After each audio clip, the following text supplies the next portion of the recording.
Are you wanting to try herbs but you don't know where to start? Don't worry, I got you. Today I'm going to show you how to make a hibiscus infusion. This is important because it's different than a hibiscus tea. A tea is something that we steep for not very long, usually like a half hour, and that's all. But when we make an infusion, it means that we're steeping it for longer than 4 hours. So we're really letting all of the nutrients go into the water before we drink it. Why is this important? Because when we make things like bone broth, we actually let it sit for 24 hours. So it's on a low and slow, and we're letting all of the nutrients go into the water so that we have them when we want to consume them. So first up, we're going to take hibiscus. Before we begin, maybe you're thinking that you don't have anything to actually have an infusion in, and you don't need anything special. I actually just use a French press because it works perfect. This one I really like, something to point out, because it's all glass, okay? If you have a French press, then making sure that there's no plastic in it because you're putting boiling water in it. And then, obviously when you pour, the boiling water would be going through the plastic. So if you can, find a glass one because that's really important. So I'm going to show you just how simple this is. All you're going to do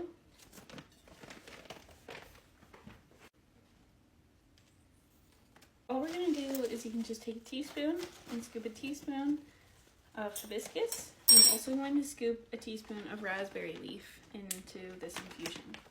Why is it important, or why should you consider having herbs? I know, this looks like a big bag of pot. Is because herbs are super nutrient dense.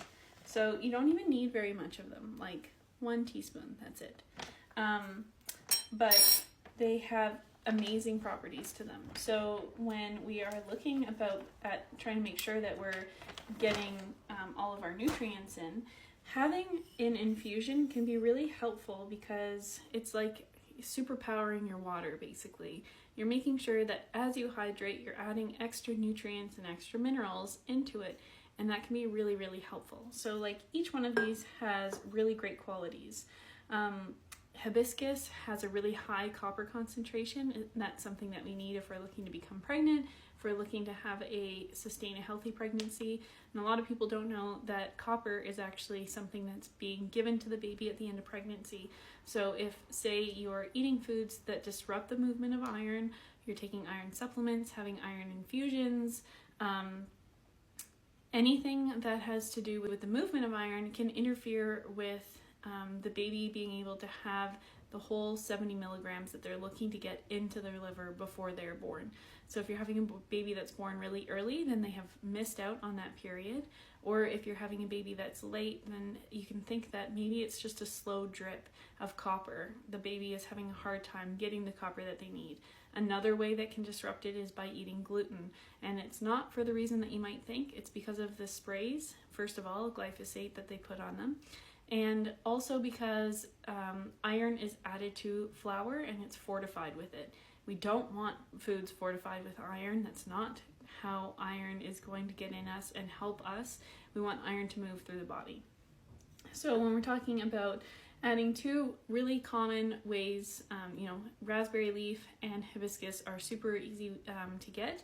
And they are both really, really supportive of the body. You can go back and look at a previous video where I talked all about hibiscus and why it's amazing, but raspberry leaf can be really helpful during pregnancy because it actually helps strengthen the uterus. And the uterus is the muscle that's going to push the baby out come birthing time. So that's obviously something that we want to be nice and strong. All right, so now when we're adding water, we want to make sure that we're not adding boiling water onto our infusion because we don't want any of the nutrients to burn off or for it to be too hot for it to destroy them. So I boiled this water a while ago. I've had it sitting. It's still warm, but it's just going to sit a little bit longer on top, and these are basically just going to soak together for the next 4 hours minimum. Isn't that beautiful?